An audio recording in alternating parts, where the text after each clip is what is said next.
There's a lot of data and an even larger amount of research that sits really at the heart and soul of the frame-making sale.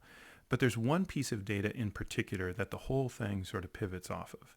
And it's a piece of data that we generated working at CB and then Gartner, a number of years ago from a long-term project that we ran for several years, trying to understand what are the drivers of what we called and still call a high-quality, low-regret purchase. So a high-quality, low-regret purchase is a purchase where the customer doesn't settle. They buy the bigger solution with the broader scope, with the higher price point, better margin for you, hopefully. But often, of course, when customers buy these larger, more complex solutions, those large-scale purchases often come with a certain amount of purchase regret, kind of like the first time you buy a house and you wake up the next day and you think about what? You kind of freak out, right? So what we're really looking for is sort of the unicorn, which is, what needs to happen for customers to buy this bigger, broader solution, but feel better about it at the same time. So a high quality, low regret purchase. Now, what's especially interesting is over the many, many years of studying this question of what needs to happen on the sales side, on the buying side, on the marketing side in order to increase the likelihood of that outcome happening. We've run just about everything we can think of and we could think of, and the Gartner team still does a lot of this work, I believe. But the trying to understand, selling behaviors, marketing behaviors, buying group configurations, you name it, trying to understand what are all the different attributes or metrics that one might imagine could have a material and statistically significant impact on driving up the likelihood of a high quality, low regret deal. And we ran things, challenger aspects, teach and tailor. Teach in particular, so Commercial Insight had a pretty significant impact on those outcomes, you'd imagine, and it did, thank goodness.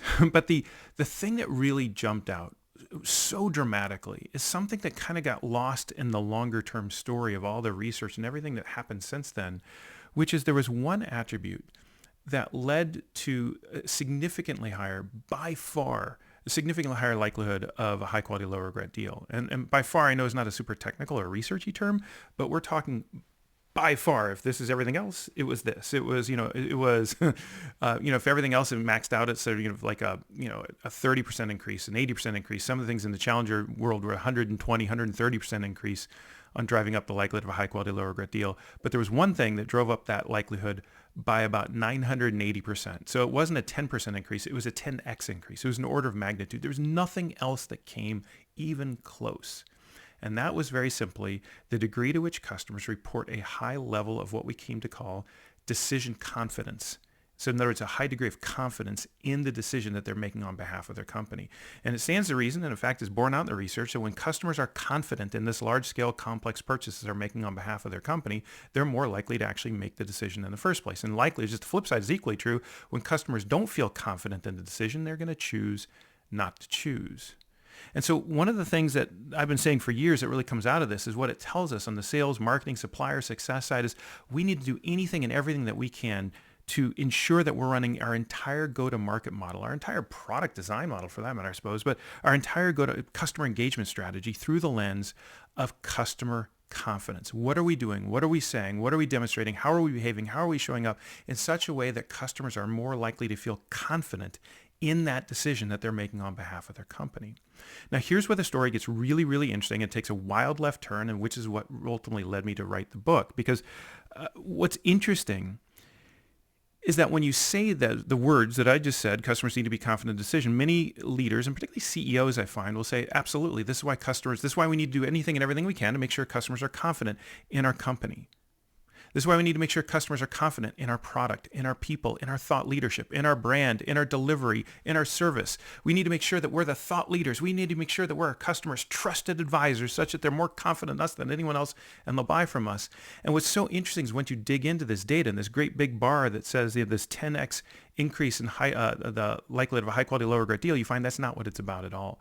In fact, the dimensions of confidence that matter so much are things like, as from a customer's perspective, not how confident am I in the supplier, how confident am I in the people, or how confident am I in that seller, how confident am I in their product. It's none of those things. None of those things are supplier. All of those things are supplier centric. The things that really matter for customer confidence are all actually supplier agnostic. They're things like, how confident are we that we even ask the right questions in the first place? I mean, just think about a large-scale, complex decision that you've had to make in your own life, buying a home, picking a college, picking a career, choosing a spouse. So he's like, I don't even know if I'm asking the right questions. I don't know about spouse. That's a totally different Brent's breakdown, and never mind. But there's how confident are we that we've done sufficient research? How confident are we that we've thoroughly looked at all of the alternatives? Let's face it, in a world where information is piled to the rafters and where the alternatives are changing constantly through AI, it becomes really, really hard to feel confident that you've asked the right questions, you've done enough research, you've thoroughly looked at alternatives, and so all of a sudden you think, like, I need to look at this more. I need to do more research. And what's interesting is what you find as you tease all this apart. One of the things that matters so much about these dimensions of confidence is it turns out it's not customers' confidence in you that matters, but customers' confidence in themselves. And it's that moment, that realization, that led me to drop everything I'm doing and go out with Carl into the world with this new book and a new perspective, and just help us all understand there's this massive opportunity that we're all walking past right now. Yes, it is important to make sure customers are confident in our company, our product, and our people. But what if by far the bigger opportunity wasn't to help customers feel more confident in us, but to help customers feel more confident in themselves? And that's been gnawing at me for years. Like, what would that look like? How would you need to show up? What would a sales, a marketing, a go-to-market strategy look like that was specifically and purposefully designed to solve not for customer supplier confidence, but to solve for customers' self-confidence? And that's what Framemaking is all about, to help customers feel more confident. I have asked the right questions, or I believe I've asked the right questions. I think we've done enough. I think we're ready to go. I think we can now make this decision. I think we know how to move it through our company. I think we're aligned with our colleagues. I think we're confident that we can achieve that kind of value from that particular product. Let's go.